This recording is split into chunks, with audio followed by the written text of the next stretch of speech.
Bonjour à tous, bienvenue sur My Travel Project. Dans la vidéo d'aujourd'hui, je vais parler de vos dilemmes de voyage. Donc en fait, ce que j'ai fait, c'est que je vous ai demandé sur Instagram de m'envoyer vraiment vos dilemmes de voyage. Donc en général, c'est vraiment une situation versus une autre qui vous pose problème. Et en gros, je vais littéralement répondre ce que moi, je choisirais dans ce cas-là. Tout simplement. Bien sûr, si tu veux participer aussi, tu peux également mettre tes réponses dans les commentaires aux dilemmes de voyage dont je vais parler aujourd'hui. Et du coup, je vais commencer tout de suite avec le premier dilemme qui est: est-ce que c'est mieux de rencontrer des gens sur du court ou du long terme en voyage? Et quand j'ai vu la question la première fois, j'ai pas trop su répondre à la question. Je pense qu'en fait, les deux peuvent être très bien. Tout dépend de combien de temps tu pars et aussi des gens que tu vas rencontrer. Par exemple, si toi tu pars 6 mois en voyage en Asie du Sud-Est et que tu rencontres des gens avec qui tu t'entends trop bien, mais que en fait vos itinéraires collent pas du tout et que tu vas les voir qu'une semaine dans ton voyage, bah ça reste quand même une semaine trop cool que tu vas passer avec ces personnes-là.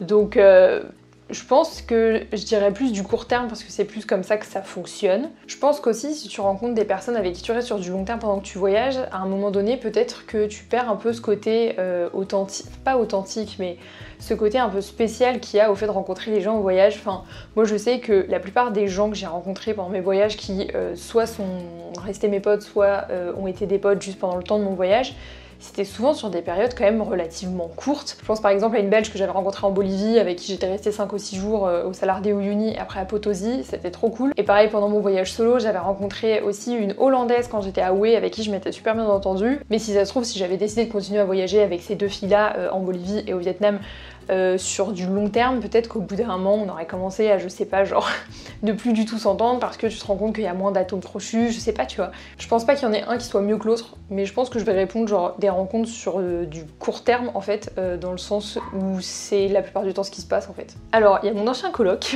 coucou Arnaud, qui me dit bagage cabine ou sac à dos.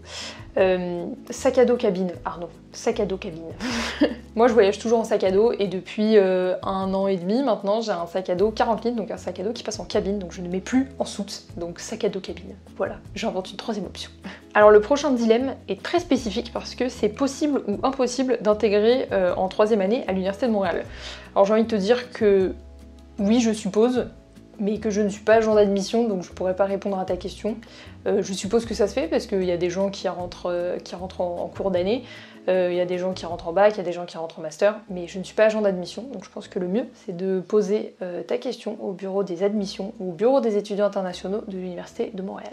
Alors ensuite, mon dilemme principal, faire du tourisme quelques mois versus être expat. Pour moi c'est pas du tout la même chose. Parce que quand tu fais du tourisme pendant quelques mois, donc tu voyages pendant 6 mois, 7 mois, 1 an, je sais pas, t'as pas une vie, une routine comme tu peux avoir dans le pays dans lequel tu vis la majorité de l'année. T'es vraiment là pour découvrir, tu fais des rencontres, la plupart du temps tu vas loger en Airbnb ou en auberge ou en hôtel. T'es vraiment là, comme tu disais, pour faire du tourisme. Alors que quand tu pars habiter dans un autre pays, la plupart du temps tu vas trouver un boulot sur place ou tu vas avoir un boulot en ligne. Mais du coup tes journées vont pas du tout être rythmées de la même manière parce que tu vas pas passer ton temps à visiter, la plupart du temps tu vas quand même avoir une routine assez définie qui va souvent être régie par tes horaires de boulot. Tu vas aussi avoir une base spécifique, c'est-à-dire que tu vas pas changer d'hôtel, d'Airbnb, d'auberge tous les 3 jours, mais très certainement que tu vas te poser plusieurs semaines ou plusieurs mois dans la même ville, dans la même région. Après, le fait d'habiter à l'étranger ne veut pas dire que tu ne voyages pas, parce que tu peux toujours découvrir les week-ends, te faire des visites, tu peux quand même aussi te prendre des vacances à un moment donné. Donc pour moi, c'est pas du tout le même mode de fonctionnement et tout dépend de ce dont tu as envie en fait. Mais c'est vrai que du coup, vu que c'est pas du tout la même optique, c'est assez difficile de comparer. Et je pense pas qu'il faille absolument choisir entre les deux. Je pense que les deux expériences sont bonnes à prendre. Donc si tu as l'occasion à un moment donné de pouvoir vivre à l'étranger, que ça soit quelques mois ou une année, je te conseille vraiment de le faire parce que c'est une expérience qui est toute autre. Je trouve qu'aussi tu apprends beaucoup plus à connaître un pays en profondeur quand tu habites sur du long terme dans le pays en question. Par exemple, moi je me dis que j'aurais peut-être moins bien connu le Brésil si j'avais décidé d'y aller en voyage pendant quelques semaines versus le fait d'y avoir vécu une année.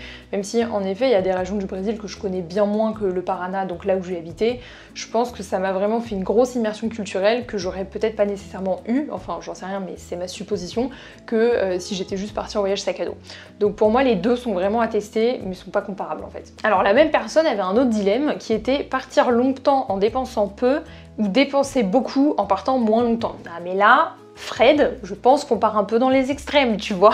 Je pense qu'il est possible de trouver un juste milieu où t'es pas obligé de dépenser beaucoup et tu peux quand même partir pas mal. Là en fait j'ai l'impression que les deux seules issues possibles c'est soit tu voyages avec 20 balles par jour et pas plus, et du coup tu peux voyager pendant un an, soit tu vas direct dans des hôtels de luxe mais tu peux voyager que pendant 2 semaines. Et puis encore une fois tout dépend de ce que tu as envie, enfin si ton souhait c'est de partir voyager pendant un an en Amérique du Sud, bah si tu as un budget assez limité c'est sûr que dans ces cas là tu vas essayer de dépenser moins par jour. Si ton rêve c'est de partir pendant 2 semaines aux Maldives dans une villa de luxe, bah c'est juste pas le même voyage tu vois. Après la bonne solution c'est d'essayer de partir plus longtemps en ayant économisé un peu plus, comme ça tu peux peut-être augmenter ton budget moyen par jour. J'ai fait plusieurs vidéos qui parlent de conseils pour économiser en voyage, oui c'est de la self-promo, je mets tout dans la barre d'infos. J'ai aussi fait une vidéo où j'explique comment j'ai économisé 10 000 € pour partir voyager. Donc je te mets également ça dans la barre d'infos, ça te donnera peut-être des idées pour dépenser un peu plus et partir un peu plus longtemps, sans pour autant partir sur des budgets incommensurables. Alors, prochain dilemme, si on va dans un endroit chaud suivi d'un endroit froid ou l'inverse, que prendre comme habit? C'est marrant, j'aurais pas du tout pensé à ça comme idée de dilemme entre guillemets en pensant à cette vidéo. Que prendre comme habit, je dirais de prendre des habits qui sont assez versatiles, donc c'est à dire que tu peux vraiment les mettre aussi bien dans un climat chaud que dans un climat froid, et surtout qui sont assez légers. Par exemple avant de partir dans l'ouest canadien, là cet hiver c'était au mois de janvier, je m'étais acheté un t-shirt à manches longues et un t-shirt à manches courtes en mérinos, et le mérinos c'est de la laine qui est hyper respirante, qui ne gratte pas, je préfère le préciser parce que je viens de dire que c'était de la laine quand même. C'est hyper respirant, ça tient chaud quand il fait froid et ça régule ta température quand il fait chaud, c'est antimicrobien, enfin je trouve que c'est la vie, moi vraiment les 2 t-shirts que j'ai achetés je les ai adoptés. Donc je pense que pour ce dilemme là il faut vraiment adapter ses vêtements pour être sûr de pouvoir les porter aussi bien dans des climats chauds que dans des climats froids, et au contraire ne pas tomber dans la liste d'affaires pour le climat chaud et la liste d'affaires pour le climat froid, parce que ça va faire que doubler tout ce que tu vas mettre dans ton sac à dos. L'idée n'étant peut-être pas de partir avec ta maison sur toi. Alors bien sûr je me doute que si entre ta destination froide et ta destination chaude il y a une amplitude thermique de genre 80 degrés, ça va peut-être être un petit peu compliqué à un moment donné de trouver que des vêtements que tu peux utiliser dans les 2 destinations, mais je pense que tu peux déjà faire en sorte d'avoir certains vêtements qui pourront convenir pour les 2 climats. Et puis sinon je dirais pour les plus gros trucs, surtout pour le climat froid, d'acheter sur place, parce que sinon tu vas pas t'en sortir quoi. Covid versus voyager, non mais Sandy, tu peux pas nous poser ce genre de dilemme. Me dis pas que sur ce dilemme, t'hésites vraiment, c'est pas un dilemme en fait. Genre on connaît tous la bonne réponse. Alors je vais finir avec 2 dilemmes, tout planifier ou faire au feeling.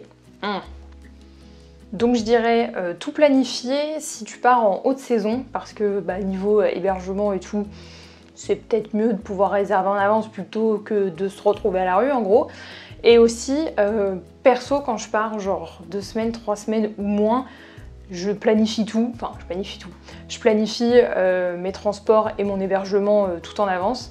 Par contre, si je pars plus que 3 semaines, là je fais au feeling. Enfin, je fais pas au feeling non plus à la one again, dans le sens où je vais quand même réserver mes logements 1 ou 2 jours à l'avance à chaque fois.